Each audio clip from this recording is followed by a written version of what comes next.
Hi, in this video, I want to tell you how you can go that extra mile in order to make your financial models stand out.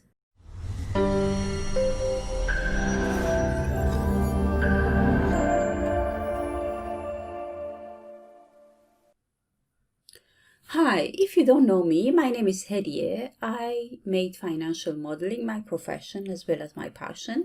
So if that sounds like something you're interested in, please consider subscribing. So in today's video, I want to talk to you about this concept of going the extra miles when it comes to financial modeling. We hear a lot about this, going the extra miles when it comes to the management or the personal growth. But here I want to just focus on what it means when it comes to financial modeling. So in terms of if you want to make your models to stand out, the first principle that I would recommend that you consider is the principle of flexibility. So what does it mean, flexibility, when it comes to financial models? So for example, if you're asked to do something, most probably the only thing that people expect you to do is to provide one single results, right? So what I'm suggesting you to do is to, instead of just answering one single result or to provide one single result, when you're asked, to solve a problem or to provide a solution, just provide multiple solutions, multiple options to one single problem or provide multiple solutions. So that's what I say here, always be a solution provider rather than a problem solver. That's very interesting. And the reason why, now that we came to this one, the reason why I actually made this video is because a friend of mine, called me. He's working in a very kind of reputable institution, and he's working as a financial modeler. And he told me that he has a sensation, he has the feeling that he's becoming a financial model mechanic. He didn't use that term, but from the discussion we had, that's the impression I got, that people that are that he's working for, they're considering him as a financial model mechanic and not really a financial model analyst even. So that's why I just want you, if that's something you're interested in, some people, they give the title of financial let me just remember, they call it spreadsheet engineer. Yeah, spreadsheet engineer. If that's something that you're you like and you're interested in to become, that's perfectly fine.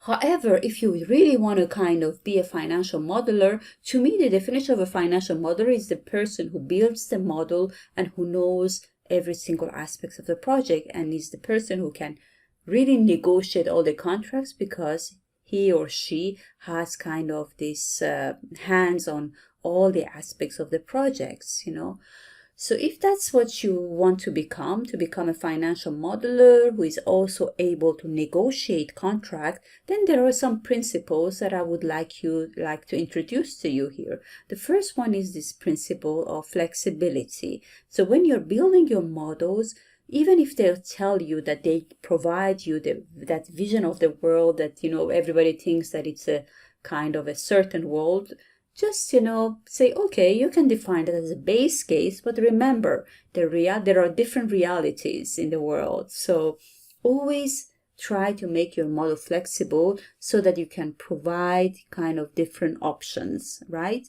And then now that I'm recording this video, we are in year 2020, and in this year the COVID happened, so many other things happened, so we kind of really sense it in every single cell in ourselves and in every single cell in our Excel models.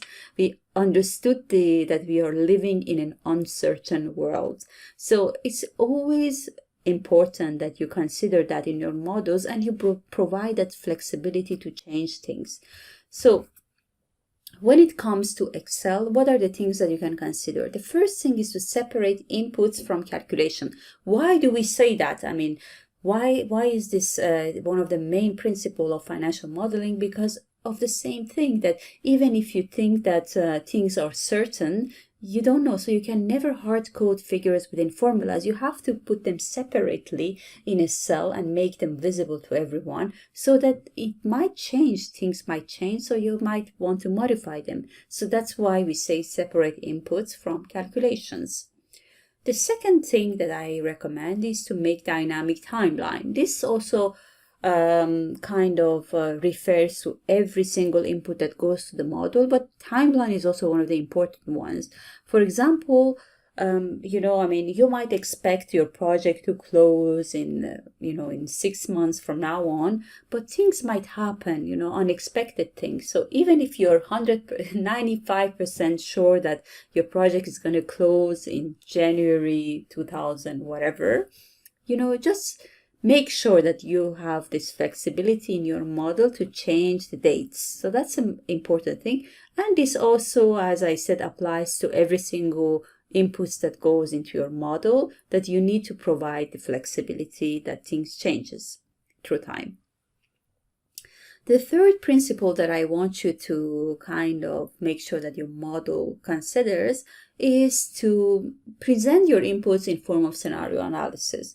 I'm going to put a link down below. I made a video just recently on why it is important and how you can present your inputs in form of scenario analysis. So I'm going to skip it here, but if you're interested, you can watch that video. The fourth one is to provide switches and buttons. That's something that I learned from Edward Bodmer, and I think that is very useful. So in every single model, you have this page that you call summary sheet. Some people, they call it dashboard. So in that sheet, it's good that you can provide some switches and some buttons so that users can change things, so like interest rate or like whatever that is very important for the project, so that you can put a button there and people can see if they change things, what's going to be the impact on the model results. The fifth things that I think is important is to put spares for the cost items. So most probably you have some a level of breakdown in the project cost, in the construction cost, as well as in the operation cost.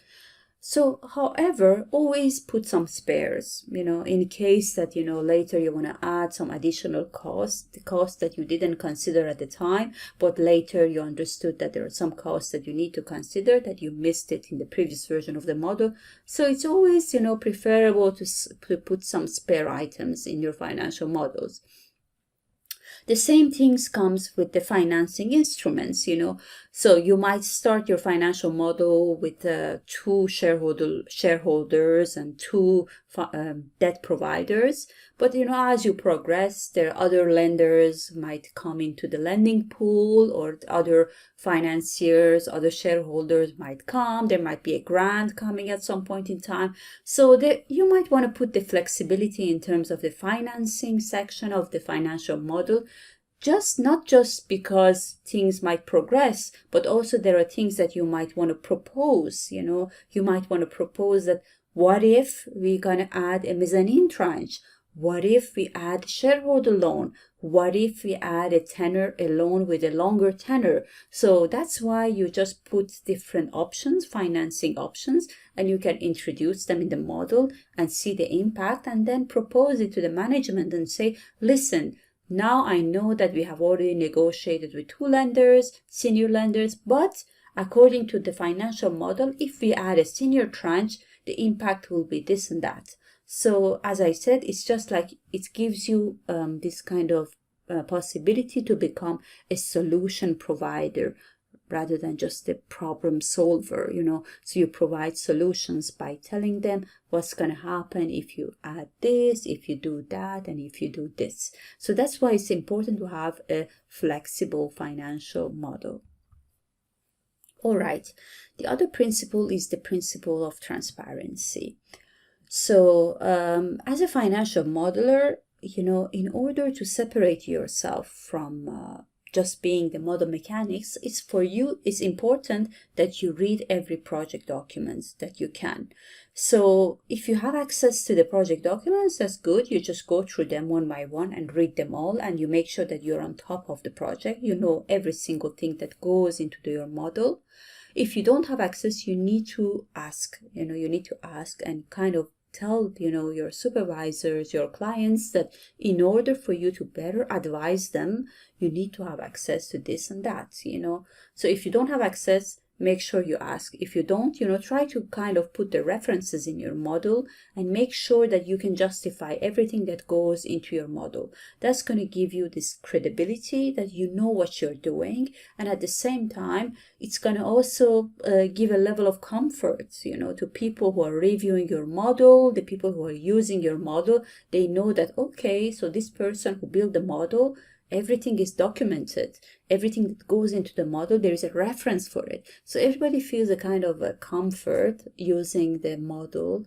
And if, of course, there are some inputs that at some point in time, there are now references, it's just your own assumption, it's perfectly fine. But you can also put that as internal assumption, your own assumption, or based on, some internet research that you have done, it's fine. Just put the resources. That's going to give you this credibility, and that's going to give a comfort to everyone that is that are working with the financial model.